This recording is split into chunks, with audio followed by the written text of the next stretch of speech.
Hey, what's going on, guys? Pete with Auto Repair Tips. In this video, we're checking out a 2004 Acura MDX. The customer brought me the car because they want to give it to their kids. They want to hand it down. They've had it for years.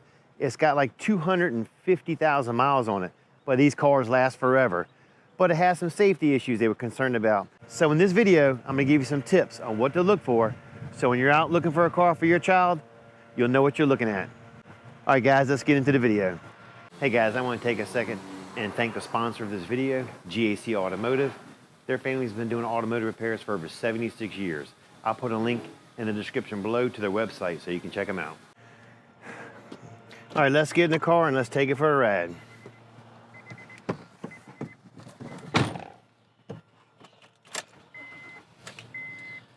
First thing I want to do is while the car's in park, I want to check the steering.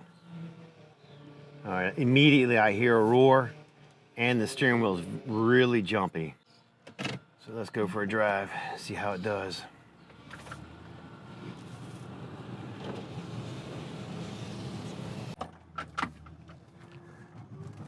While I was making that turn, I could feel the steering wheel bouncing real bad and I could hear noise.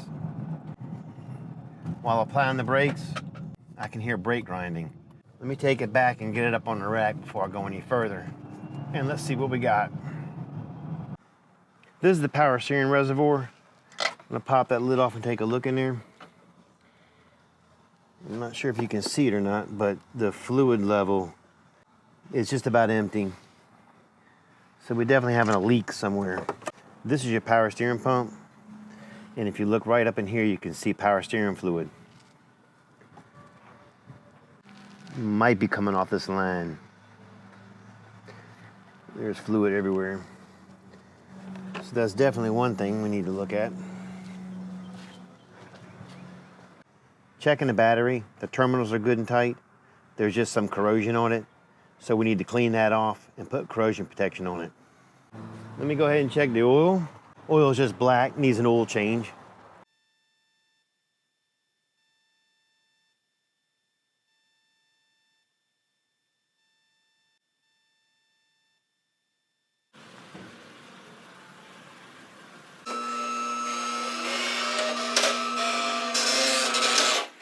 All right, one of the first things I like to do is get my trusty staff. And it doesn't matter what kind of front end you have. If you put a bar under that tire and you shake it up and down, just like that, if there's anything loose from the strut to the lower ball joint, you're gonna feel it. This is pretty daggone tight. So let's get it up the rest of the way and let's see what we got. Now that I got it up in the air, we can take a good look at the tires. These here are wear indicators. And if you look in between here, you can see it's starting to dry rot and crack. But that's not the biggest problem. If you look at the tire on the inside, the alignment's off. It is eating the tire away. Look right here. So getting ready to pop, you can feel it. Both front tires are the same way, and both rear tires are brand new. So right off the bat, we know we need two front tires.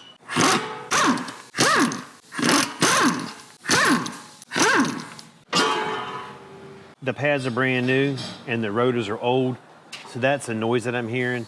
The new pads didn't seat with the rotors correctly yet. They will over time, but we're okay there. If you look down inside here at the lower control arm bushings, they're ripped and broken, so you will need control arm bushings. And if you look at the transmission mount on this side, it is starting to stretch and break. So we're gonna need a transmission mount also on the left side. Other than the cobwebs, the strut's fine. I didn't feel anything wrong with the struts. Driver's side axle looks good. The boots aren't ripped. Looking at the passenger side, the lower control arm boot is ripped also. Same place as the other side. Axles look good. But you can definitely see a lot of oil leak up in there. Not too bad though. Same as the other side, the brakes look good. And the strut looks good, no leakage there, everything looks fine. All right, sway bar links look good. Brake lines look good. Looking at the power steering rack, you can see the boot ripped and fluids coming out on the driver's side. Let's check the passenger side. Looking at the passenger side, this is the rack and pinion boot. It's not leaking. The leak on this side is coming from the power steering line off the pump. Looking at the rear, the brakes look good. The sway bar link looks good. Brake lines have no cracks in it. Shocks aren't Shocks are leaking down, so it needs rear shocks. Axles look good. Exhaust looks fine.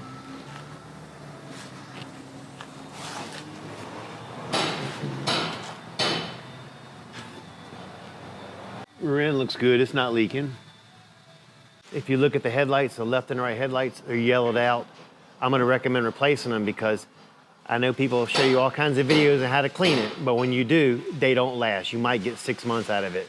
And you wanna make sure your kid can at least see where he's going if you're driving a car.